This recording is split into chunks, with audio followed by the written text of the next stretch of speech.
Welcome back. Thank you guys for rejoining us. And we are lucky to have Scott Woods here with us today. You were listening to the Say It Loud Columbus record release, which came out December 2nd, 2020. Um, so we're excited about that. That was Stephanie Rogers covering Ooh Child. Before that, you heard K. Daniel Edie, Can You Hear Me Now? And prior to that, I think it was Strange Fruit with covered by a Chilling cover by Deborah James Tucker. Um, so before we went to lunch, we got a whole semester's worth of learning from Dr. Mark Lomax. So if you missed that, you might want to ask for at least for the slideshow or the recording of that. So I'm going to, without further ado, introduce Scott Woods. I'm very excited to have him here today. It's one of my dearest friends. And a little bit about Scott. He is an Emmy award-winning writer and event organizer in Columbus and founder of Streetlight Guild, a performing arts nonprofit.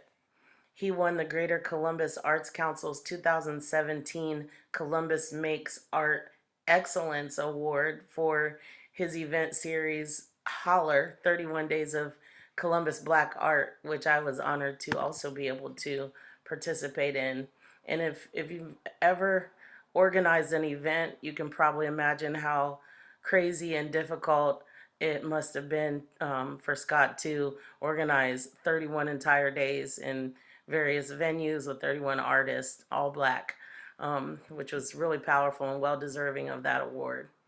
So, without further ado, we'd like to introduce and thank you for being here, Mr. Scott Woods. Thank you so much for having me, Paisha.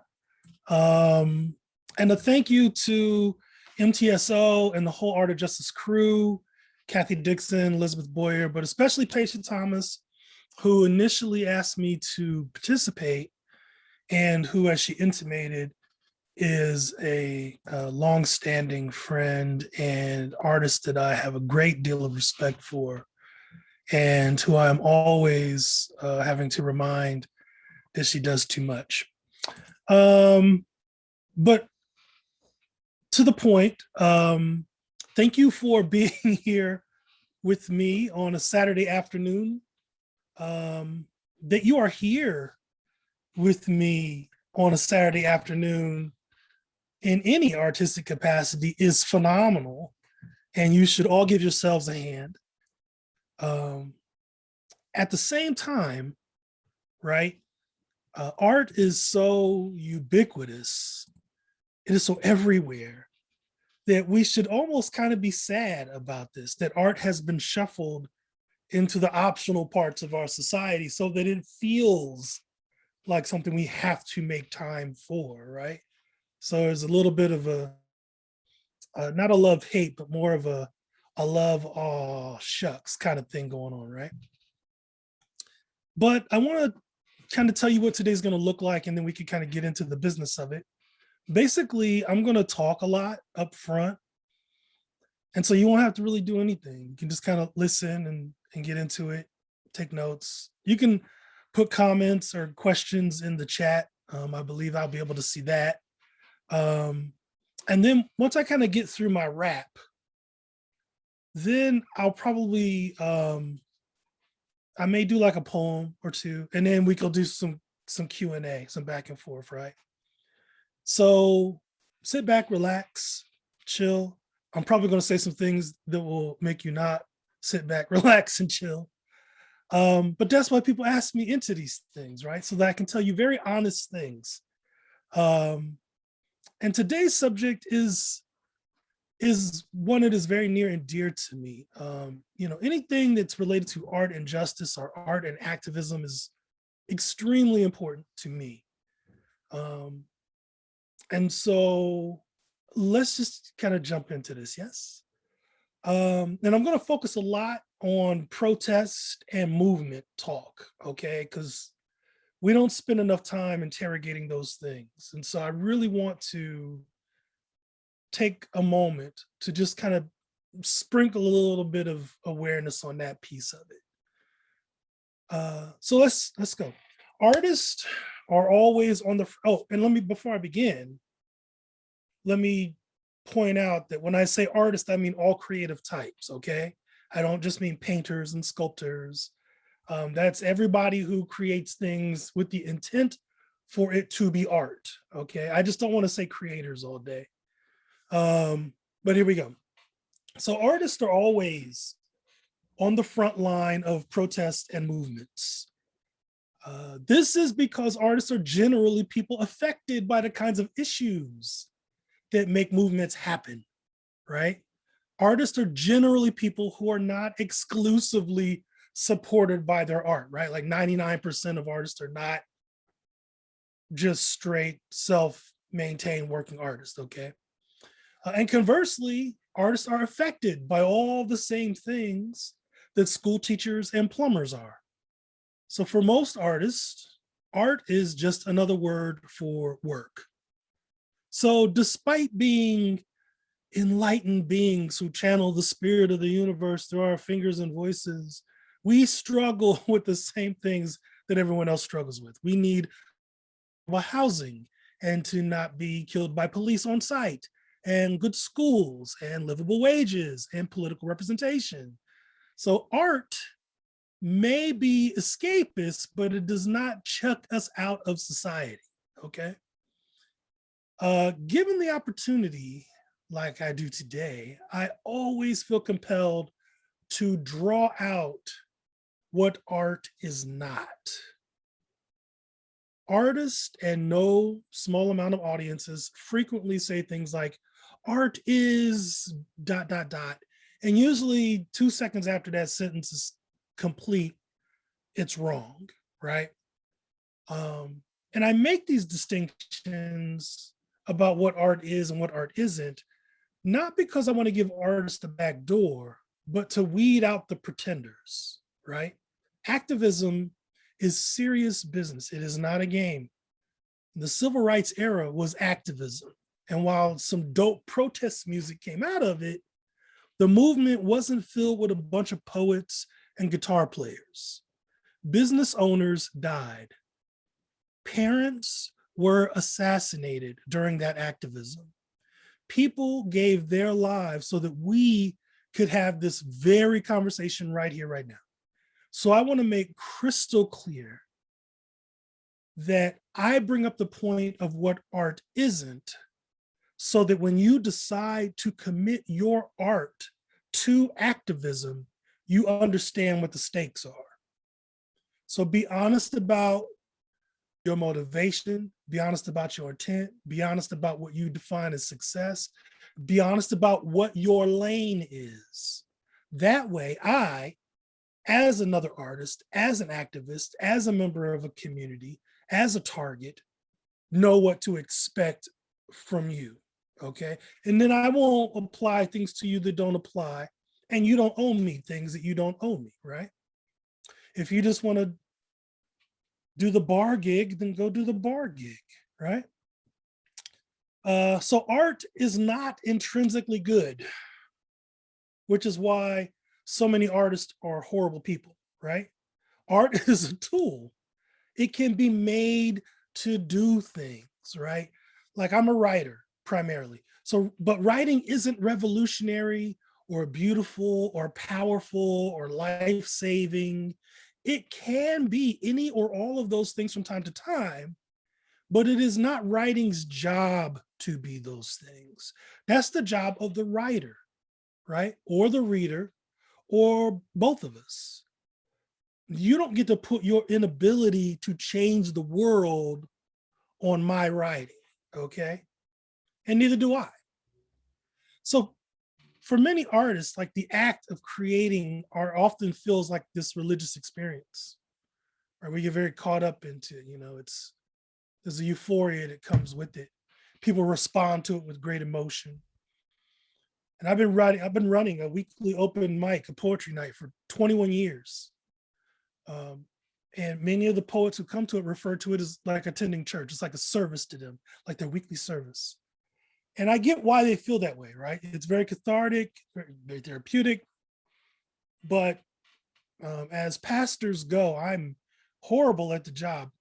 That's because I only subscribe to what art is for the artist, not what art is in and of itself, period. Okay. So I wrote something recently. I kind of want to bring it up here now because it was kind of cool when I wrote it and I want to bring it back. Right? Like I don't want to write it and then just send it off to the world. It's usable here.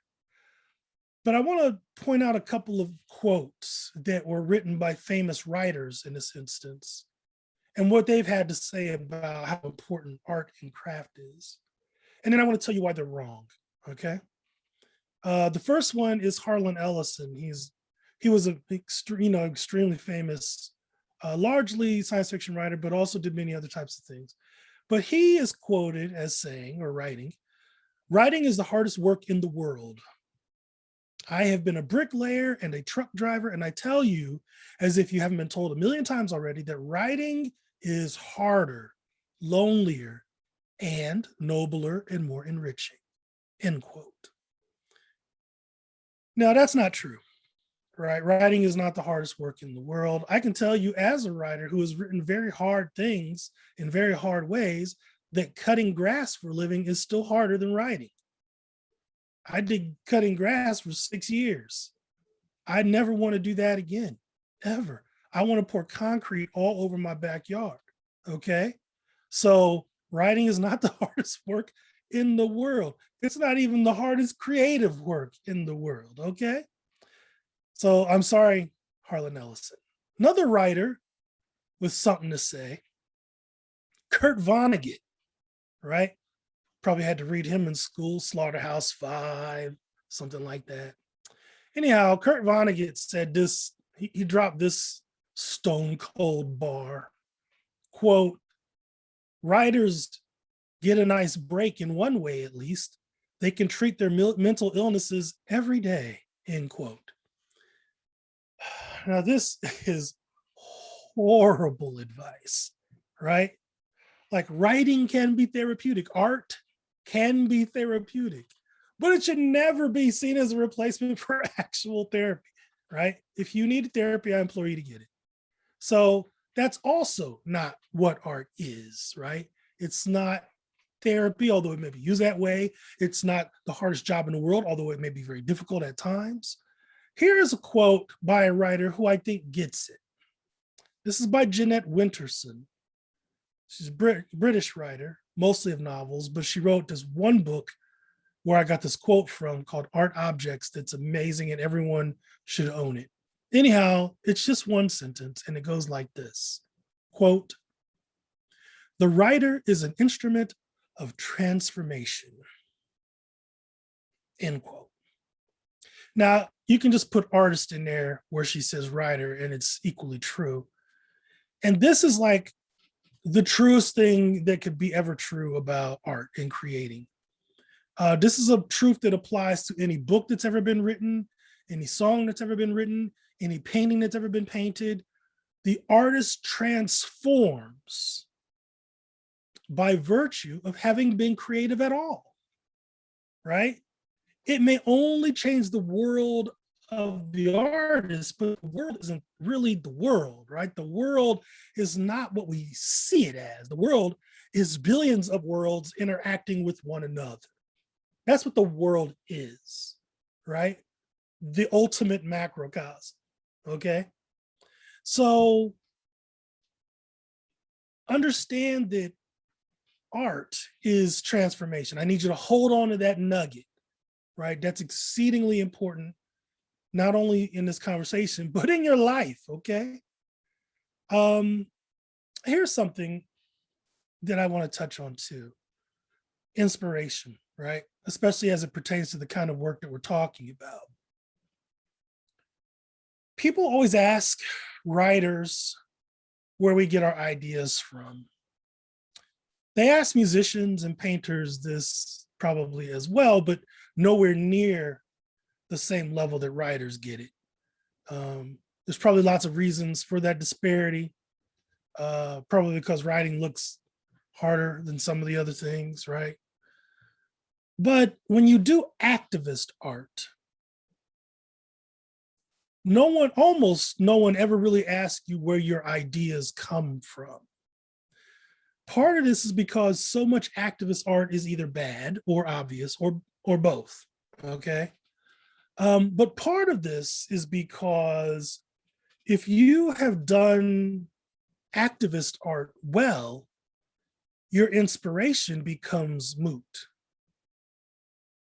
It's not obvious in its presentation necessarily, but probably obvious in its intent. And that's why no one ever really needs to ask you where that idea came from. The difference between political art and activist art is in the cell, right? And I don't mean what you get for your painting in the market. What I mean is activist art is stuff you don't have to sell, right? Obviously, you can't control everyone's perception or interpretation of your work, and that probably shouldn't be its goal anyway. But activist art is doing something different than, let's say, art that you might just throw under political. And I think it's okay to say that activist art kind of falls under political art, but is not in and of itself entirely political art, right? And it's a fine line, but I think a line exists. But it's also very hard to define. And so it's kind of on a case by case basis. And some of that will be about how your art is used as well. So, for instance, if I paint a mural on a building that I intend to send a certain message and represent a certain value, and then some civic organization comes along, takes a picture of my mural, and then puts it in a brochure, then they have done something else with that work, obviously. But I mention that to say that they have politicized an activist piece of art. You see, that's as close as I can make the definition in the time that we have. Anyhow, I want to go back to transformation for a minute. Art traffics in transformation. It is transformation, and it seeks transformation out. Visual art physically, like painting, physically uses chemistry, the actual science of chemistry, to change the properties of paint or glue or paper, literally transforming these things from one physical state to another. That's painting, right? Sculptures do this as well. Music changes the physical properties of air through vibration and rhythm. Writing activates chemical changes in the body, most notably in the brain's neurons and synapses, but not just. And all of these things happen whether or not someone understands the message of the art in question. It happens before there's an interpretation of what the art is suggesting. So it can be said, and I say this without hyperbole, that art is a form of alchemy, right? It changes the properties and natures of one thing into something else. And because of its inspirational qualities, art is often charged with being inherently infused with purpose. And it's not, right? Like art is a tool. It is a thing that we can use to do something else, to create something else. I don't say that to diminish anybody's art.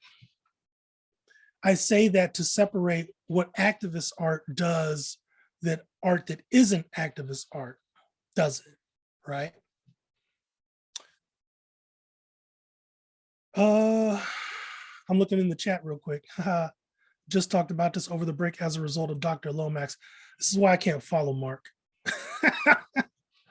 Anyhow, so a word on my work real quick. You know, the activism of my art is to provide ammunition. Like that's the purpose of my art. of much of my art, right? I did my time coming up at protest and teaching shoelays or Saturday schools and having late night sessions with hoteps plotting to take over the world in the interest of justice. I did that 20 years.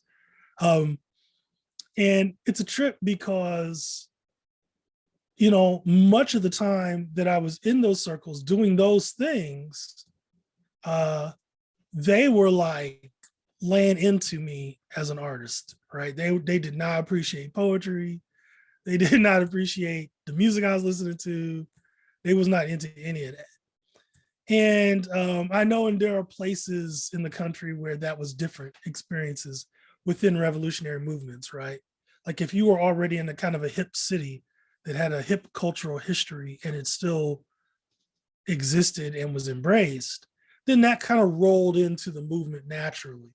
So you will always find activist art and protest music in New York or in Chicago or in LA and Watts, right? Less so Columbus, okay? So over the years, I opted to figure out how to make myself a better resource, right? At this point in my life, I see myself as this voice shaped weapon.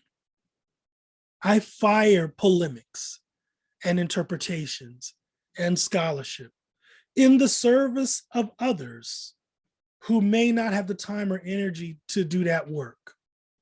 So I arm other activists with the education and the bars that they need and the space that they need to counter distractions from the work that they have to do, to shore up their resistance and their ability to resist. It can be very difficult to do the work of protest and justice because we are constantly bombarded with distraction. And I say this in a time when we have been given the most powerful tools of communication ever devised, right? We live in an age where I can communicate to someone on the other side of the planet for free. Like that used to cost you a lot in daytime minutes, right? Now it's just nothing. It's nothing. It is nothing. We are able to document billions of pieces of information instantaneously. And we are doing it 24 hours a day, constantly. And that's just pictures of people's cats. That's what we are doing with that technology, with that power, right? And I love cats, don't get me wrong. I had a cat, right? But that's what activism has in front of it. But because activism has to live in the infrastructure and within the biology, the biodome of the world, as it were, of ideas, we are constantly being bombarded with distraction, right? Because none of this technology exists for the purpose that we use it for, right? It exists for the purpose of something else. Capitalism, basically, but whatever. And so I see my job as a writer, as a reader, as a person who owns space and thus provides space for others, to counter those distractions, allow those who create to be unapologetic about themselves and what they want to say, to shore up their resistance and kind of work out those resistance muscles, right? Build up their ability to resist so that they're not caught up in little arguments with no gain, or they don't get caught up in having to say the same things over and over and over, right? I'm a huge proponent of not engaging with people who engage my work. If you go look at all of the essays that I publish on the internet or a lot of the posts that I make, I'm not in there arguing with people. I just wrote 1,000 well-researched words. You wrote like 2 sentences that you disagree. I'm sorry, but if we were playing poker, you don't have enough chips to sit at my table yet. So we're not having that conversation, okay? So again, sometimes I am the soldier firing the big chain gun with the bullets ripping all out the side, right? But most days, I'm the soldier who feeds the ammunition into the chain gun, because the chain gun can't fire properly if it isn't fed by hand. That's why it takes 2 soldiers to use it. I know that's a very warlike, patriarchal analogy, but that's what you're in. That's what we're in. So I guess I'll say one more thing, and then if you want, I guess we can do some Q&A or whatever. This is a word for organizers or agencies and institutions who utilize artists, okay? Because there may be some of those people here.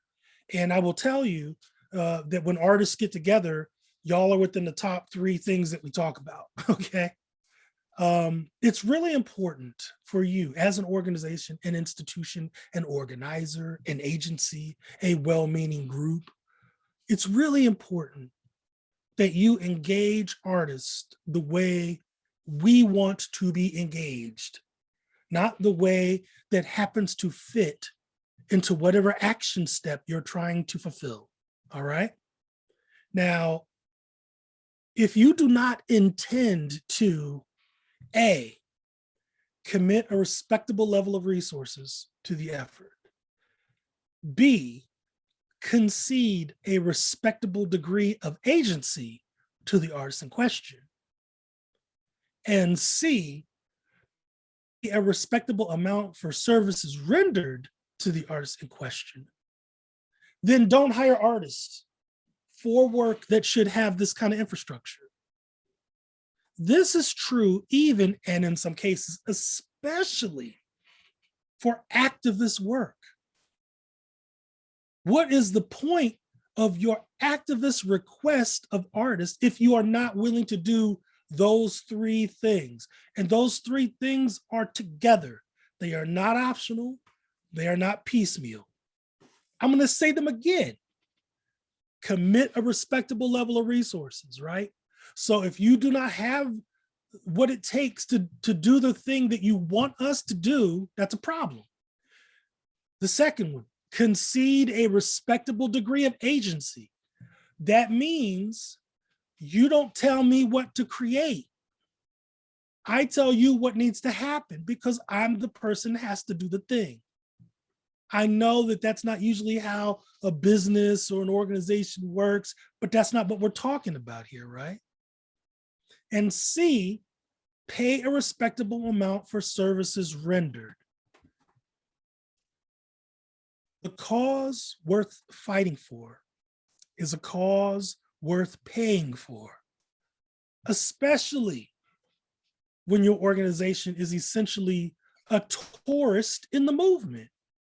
If your commitment to movement work as an organization or an institution is pedestrian, then you don't get to ask for charitable donations from oppressed artists. I need to make this very clear because this is a problem that has become chronic in the last year, okay? As the world has suffered under the pandemic, right? During the course of the pandemic, initially, everybody became very aware, very quickly, of the have and have not scenario of the world, not just of this country, but of the world. But we'll focus on this country, right? Like all of a sudden, the haves and have nots became very clear. And then 3 months into the pandemic, everybody realized that injustice was a thing, that racism was actually a concrete thing, right? Like last April was like May was like hot, right? So, and what happened? Organizations, institutions, businesses, civic leaders came to artists. They came to artists. They came to us first. They didn't do that simply because we're the best at this, even though we are the best at this. They came to us because they think we're cheap. They came to us because they know we're starving, right?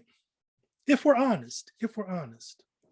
And some of those organizations and some of those businesses and some of those organizers did not do the three things. They did maybe one of the things. And they got to choose which one of the things they felt was appropriate. And look, artists will take those jobs. There are artists who will take those jobs. But I think, a year after, it's okay to sit back and reassess and say, hey, remember that time you asked me to do that mural for $100? Remember that time you asked me to create a whole album's worth of music for free? Remember that time? I don't want to get in nobody's business, but y'all were there. Everybody was there. We were all there. We're a city. We talk, we know. I'm just saying these things happened and they continue to happen and they need to stop. Okay. So those are all my talking points. I don't know if there are any questions. I'm happy to take them if there are. So we're going to promote people over to panelists so they can come on screen. I've been over here having a blast, laughing so hard at some of your comments. Oh, word? So there was somebody offering exposure for some murals at one location in Columbus Yeah, to renowned artists around here. yeah. And I was like, they're already exposed. So you found them because they're already exposed. Right. Yeah. Exposure. I mean, that's kind of the running joke with artists, right? Um, and look, exposure is a real thing. I mean, it's not that it isn't exposure, it's just that exposure isn't free, right? Right. So, I already saw a question in here from Chris. oh, let's take a look. Do you want to read the question or should I read the Are question? there resources you could direct people to in order to really know what is a respectable amount to truly honor the work? Chris, if I had the answer to that question, I would be rich right now. And I'm not rich, I'm well off. So I have half the answer. And half the answer is we don't really know. Okay. But there are lots of precedent. Okay. Um, it's extremely tricky business to ask an artist what they charge while you're trying to ask them to do the thing, right? Because they don't want to blow the thing, right? But at the same time, I tell artists all the time, to really take some time out, take a weekend and really think about what your services are worth and set that out there like that. I love it when I reach out to an artist and they already have a price sheet. I love it. And trust me, through Streetlight Guild, I deal with all kinds of artists all the time, and their price sheets run the gamut, right? Some of them are way underselling their talent, but they want to move product. Some of them are way overcharging their talent, but they don't really want to give away the work, right? So, and then some of them wrong, okay? So there is no standard. I wish I could just point you someplace and say, here's, what a song cost. Here's what a painting this size should cost in this medium if this artist has this kind of following. I want to be able to point you to that, but I can't. Um, that said, if you showed me something, I would tell you what I'd be willing to pay for it as a professional. Okay. As a professional.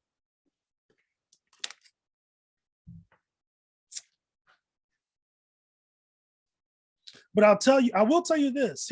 Here's the answer I do know. It's never nothing. Okay. It's never zero. It's never free. That one for me has been, it's always hard. But when there's some kind of emotional pitch attached to it, like, for example, my hometown is going to have their first Juneteenth ever. But it takes an hour and a half to drive over there. So it's already a cost to incur. And they don't have any compensation. But it's my hometown and it's their first Juneteenth, which is, pivotal. But I'm not doing it because I can't drive over there for free. And I also don't have the extra 3 hours to drive out of town to do that. They're not free time. I don't have free time. Yeah. So, but it's hard because then it's kind of me emotionally missing out on a chance to, for these people to hear from me back home. Yeah, it's But yeah, tough, right? Like that is the eternal cyclical nature of the no, right? It's like if I say no to this, I don't get to do this, but if I say yes to this, I will hate myself. So the question is, do you want to feel bad now or do you want to feel bad later? right. Right? I prefer to feel bad now. Okay. Because when later comes, then I have to do the thing. If I say no, then I don't have to do the thing. But if I say yes, now I feel bad and I have to do the thing for 3, 4, 5, 24 hours.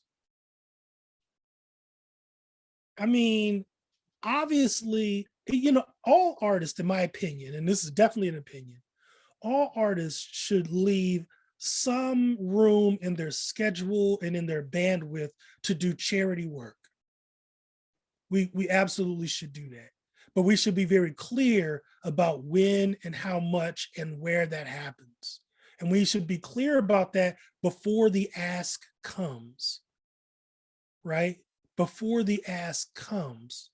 Because if you don't, you'll just kind of say, well, I only do it every one out of 4 times. So it's not that, and then it adds up. It adds up. And then you've 25% of your time is charity. Now, maybe you cool with that, but some people shouldn't be that maybe are, right? But that's a personal decision.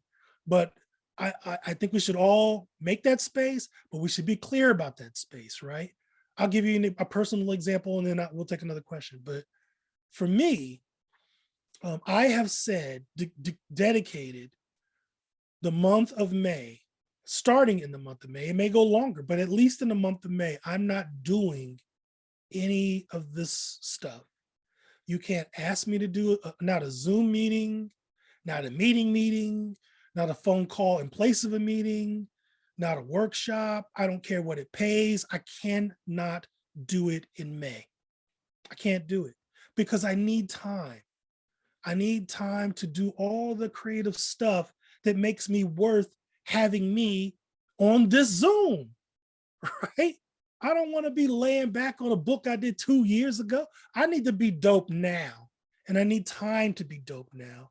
And you have to let me do that. I have to make that time. And I don't want to squeeze it in when I get off work between, cutting the grass and this and that. I need dedicated time to do that. And so that's my May has never been, I haven't had a month this free since the pandemic started.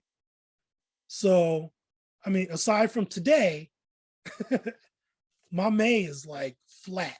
My schedule is pristine snow, right? It's newly fallen snow, and it's going to stay that way. And it has to. It has to. I think there's another question. I see Valerie's hand. I don't know if there's other hands. I can only see 3 people at a time.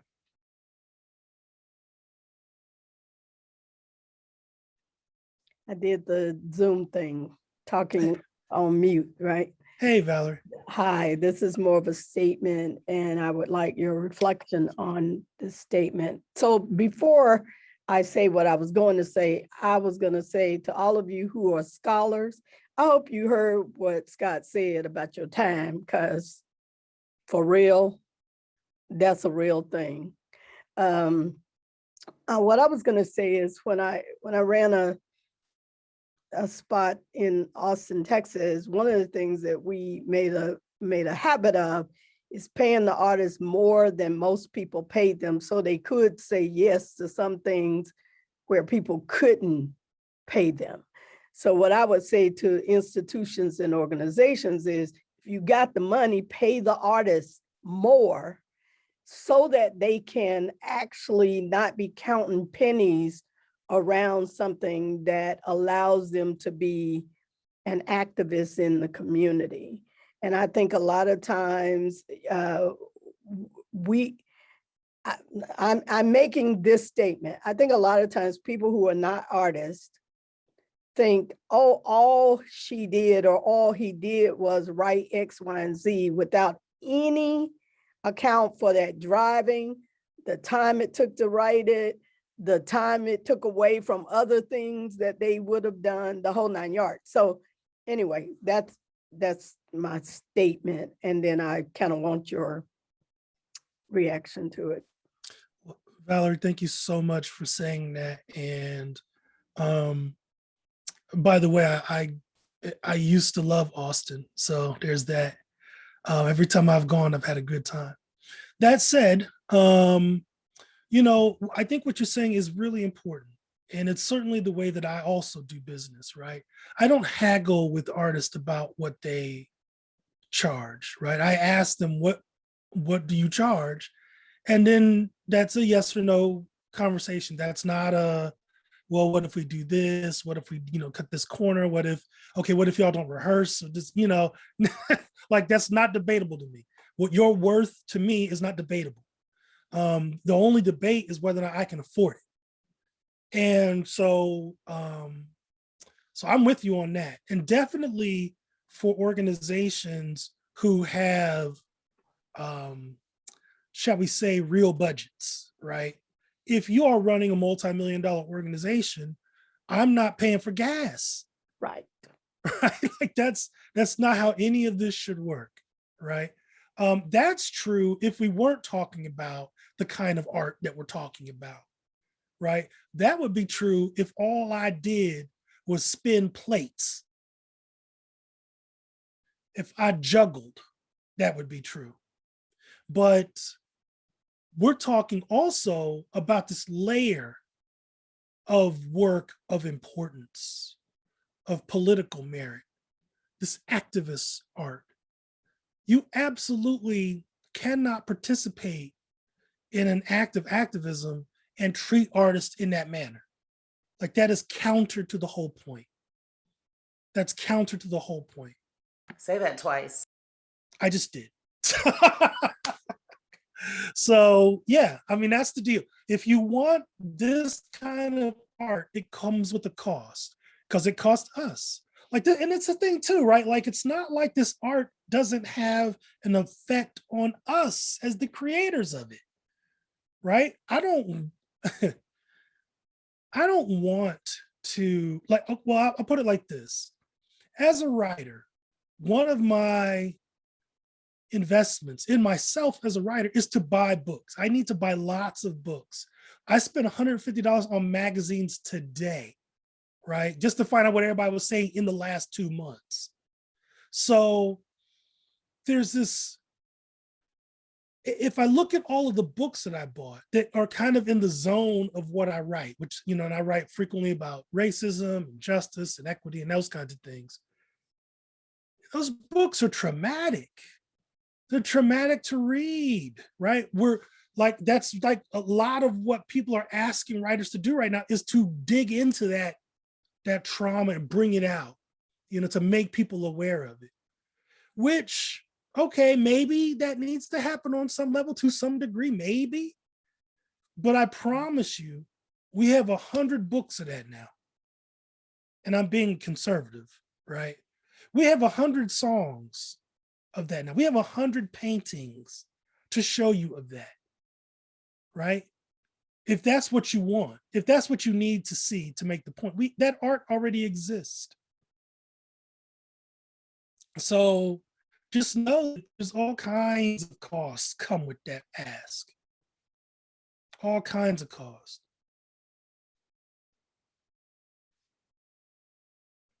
Thank you for asking that, or not asking, but engaging on that, Valerie. Thank you so much. I want to read Tajay's comment. She said Sure. they want to be made aware of what they already know. Right. Well, okay. So if I may speak on that briefly, part of that dynamic, especially on the part of organizations, but also random people, is that there's a control aspect to it. So if you do something, if you tell them something or show them something that they already know, that's something they can control. That's emotion that they can control. That's momentum that they can control. That's history that they can control because they already know, right? So they can kind of navigate that a little differently than they might if it just came out the box and it was new to them, right? When you get some new stuff, when you get hit with new history, some history you didn't know, or some emotion you were not aware of, or a perspective that you didn't see coming, see, that's jarring. That may elicit new and different and terrifying responses. That may make you feel bad about yourself. And so, yeah, they definitely are comfortable getting versions of what they already know. And that's part of the reason why. Which is why I tell artists, don't give them Martin Luther King quotes, and don't give them Martin Luther King paintings, and don't give them Martin Luther King book list. Don't give them Martin Luther King songs. Don't give them any of that. They know Martin Luther King very well when they want to.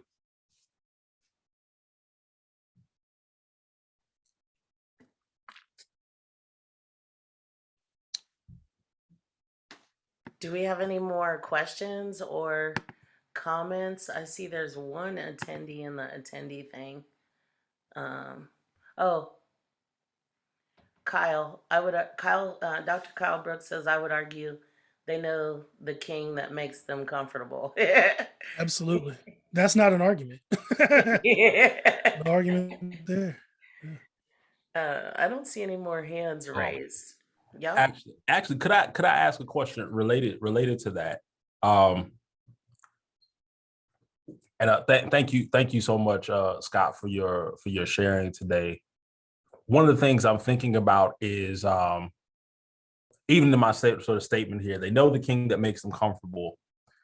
There is something, and I mentioned this in some remarks I made earlier today, that James Baldwin's quote, "The role of the artist is like the role of the lover. If I love you, I must show you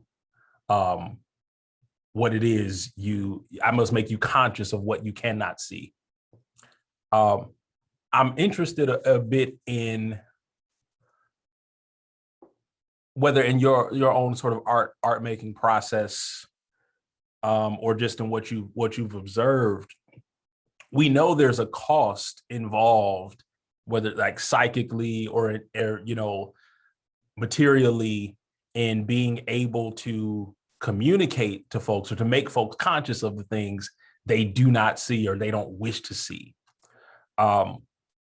How do you make the sort of internal decision around what you are willing to give for the sake of that consciousness raising or that consciousness making? Because it seems like at a point we have to ask, well, is this, is every point worth making on my own account at my own cost, with my own well-being on the line?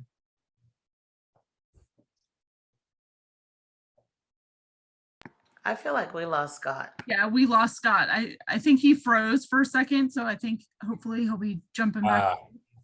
Okay. We'll give him a few more seconds. Absolutely. I was Okay. like, am I tripping or did we lose Scott No. Woods? There is a question about whether he's still hosting the open mics. I know during the virtual days of the pandemic, some things have moved virtually and other things just have not happened, but certainly Streetlight Guild has a Facebook page and a website and keeps things up to date. And I thought, and he's back, so we're giving him a little bit to get in here. But I thought that Streetlight Guild was, I mean, the writer's block did resume, but Scott, can you? Oh yeah, there you are. So when last I was here, Kyle had just started. So, and I missed all of Kyle's comment for the record, but I see that there's questions about writer's block. I will tell you that we have been running open mic by Zoom every week since this pandemic started. So we didn't stop. You just go on Facebook, we post the link there every Wednesday evening, and that's how we do it. We have not resumed in-person sessions. Kyle, did you want to give me all that again? I'm so sorry.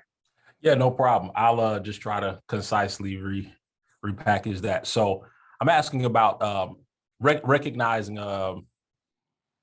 I mentioned James Baldwin sort of quote that the role of the artist is the same as the role of the lover. If I love you, I have to make you conscious of what you do not see. Mm-hmm. And I'm thinking about for you as an artist, as a creator, how you negotiate that balance of recognizing, okay, you know, the kind of stuff folks want, or what they say, oh, give me what's easy, give me what's familiar. But it also costs you something to create and to offer the thing that is disruptive, that is disjunctive. And so I'm wondering about how you think about that, your negotiation of that process, that calculus for yourself as an artist.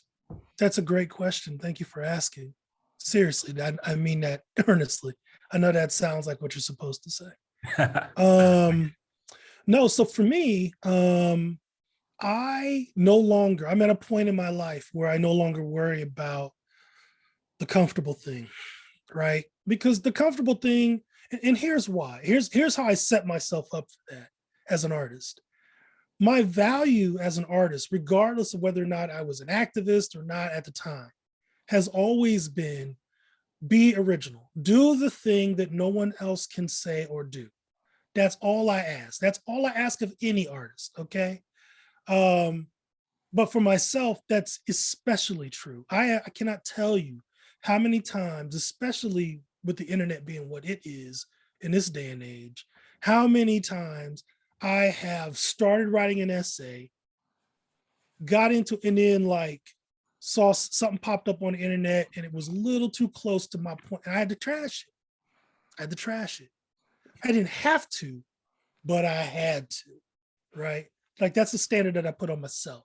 So when I get ready to write anything, I got to pour through, several books, several magazines, anything. I got to know what's already out there because that's my starting point, right? My starting point isn't how I feel, isn't what I think.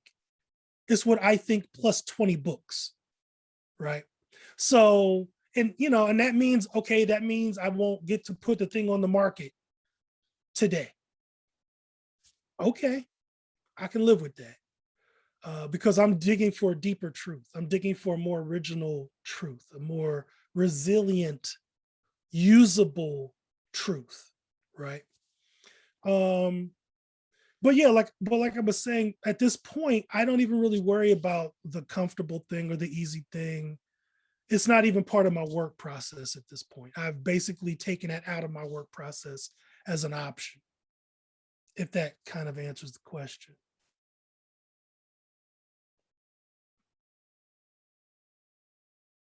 I heard Dr. Kyle Brooks. Are you a Dr. Kyle? Yes, I am. See. Yeah, I professor. wish I'd have known that before we started talking. You always got to give the Black doctors their props because they're so few. I appreciate you. I Dr. think that's Kai. the same for Dr. Bridgman too, right? I'm Dr. sorry I didn't. Valerie had me have a whole conversation without your doctorate on it. Come on, I gotta put And respect on these I'm a doctorates. woman of a certain age, and I started to correct you because you're a black man, and I know you wouldn't want that. But I didn't. No, But no, when I say wouldn't want that, I mean to not refer to an elder without her title. That's what I meant. yes, But you are correct. I didn't come here as an elder, even though I am 60 something. See, I couldn't tell. So Yeah, I couldn't either. kudos to your skin as well. What don't crack though? Oh, Chris says we have Doctor and Reverend Doctor in the house. I love it. I love it. um, I'm just gonna assume everybody's a doctor now. Hank wants to know where and how do you find respite and rejuvenation for yourself? That's easy, Hank. I'm fairly lazy.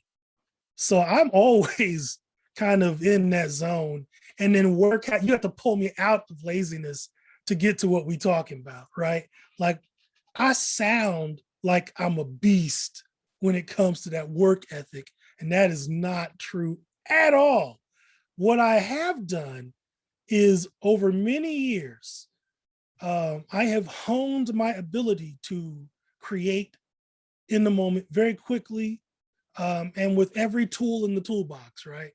So when I'm writing, I am writing. You could set a bomb off next to me and I'm not going to stop writing, right? But I will take a day, every other day to, catch up on some television or to go record shopping or to do whatever I want, Hank, whatever I want. You understand? Like, because I post so much and I write so much about racism in America and society and culture and all, these very powerful things, people think that is the sum total of my existence. And I don't mind if they think that, right? Like, if that's my reputation, I will take it. That's a pretty cool reputation. But my reality is vastly different. And I just don't disabuse them of the notion, makes everybody's life simpler. I appreciate that. I feel affirmed in my laziness, but challenged to produce more outside of that. So thank you. Yeah. Just, you got to balance. It's all balance, man. It's all balance, right? I like to reframe laziness as rest as an act of resistance. I mean, yes, sure. Reframe. But I think there's a point, your legs let you know when you've been on the couch too long. You know what I'm saying? When you know, okay? That's how I roll. I know when I'm just not doing it. Well, if that is all, Scott Woods, thank you so much. I thoroughly enjoyed this.